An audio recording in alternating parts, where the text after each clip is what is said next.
Hey guys, this is TheEnder, and this is going to be set number 2 from Superfight 4. From the Sonic Sbenu Superfight series. This is going to be Larva versus Loveu. So spawning in the upper left position, we have our yellow Zerg player Larva, and in the bottom left position, we have our red Protoss player Loveu. So last game, we saw a pretty standard game for the most part. The only thing that seemed slightly odd was that the unit composition used by Loveu was surprisingly light on Templar. And I mean, you really just can't do that versus a Zerg player to, just mass gateway units versus a Zerg army and not have the the casters. I mean, you gotta have something, whether it's Reavers or Templar. You gotta do some kind of splash. Otherwise, Zerg will just overwhelm you with more cost-effective units. But yeah, so currently Larva is up 1-0. Still plenty of time for Loveu to bring it back, as it is a best of 5. And so yeah. So alright, scouting Overlord and Probe from both players are going in the correct directions. And we are seeing, was that a 9 pool? That looked like a 9 pool from Larva. Well, it is going to be scouted right away, and it looks like there's gas. So this could be a very, very nice scout for... Uh-oh, run away the probe, run away... Okay, good. But yeah, so of course, any aggressive build, you definitely want to scout your opponent when they're doing that. And once you do scout it, it should give you a pretty nice advantage in the game. That's just how it works. You scout someone going aggressively, you go slightly less aggressive, and you essentially have the same build order, only you have, extra workers compared to them. I mean, it's not a mirror matchup, so it's not exactly like that, but since the game is considered to be pretty well balanced, that's what it comes down to. So, Scouting Worker is going to see the Larva being saved up, it's going to see the Zerglings being morphed.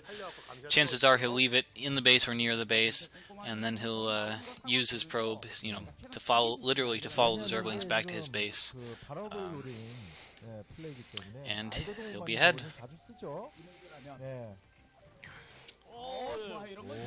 Probe almost got caught there. That would have been suboptimal.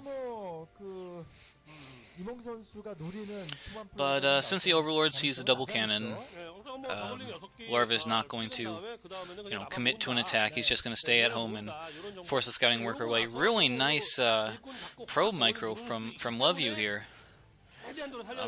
Alright, he got stuck there. But yeah, I'm gonna say usually only. I was gonna say very few players have excellent probe micro. Of course, Bisu being the most commonly known player that has it. But Loveu is doing pretty good there for a while. Now, the double cannon, I've heard that you have to get double cannon because there was the speed, and there's not going to be a gateway for a while. But yeah, it's still pretty costly. That being said, it's really going to help out a ton considering how many extra Zerglings were made. It's not just 6 Lings we're talking about. We're talking about 12 Lings, and they have speed. And the Scouting Worker was killed, so actually Loveu doesn't know about this. That third cannon, although normally you'd be crazy to get a third cannon just against Lings, that was a perfect call right here. I don't know if the Overlord can see that third cannon. It might be hidden. So, to put it simply, this could be, if the Lings try and go for it, this could just be like the super lucky, I don't want to call it like anti-timing, but like anti-build order. I mean, look at this. It's all Zerglings outside of the base. All Zerglings. It's like, they're going for it! Alright, the third cannon is revealed. Probes are getting focused down. More probes are being pulled, not enough. They want to block the ramp. Alright, good job blocking the ramp. Oh, that was so awesome. Yeah, so that should be pretty much a game. And when I say that, I mean, it's not like immediately game. But Loveu should have a huge, huge advantage. I mean, there it is. Alright, there's a GG. Alright, so Larva's gonna give that one up. Yeah, that was it. That was an excellent defense. I mean, the 9 pool being scouted and being, blocked by the cannons was good, but that third cannon versus the Massling follow-up was just perfect game sense by Loveu.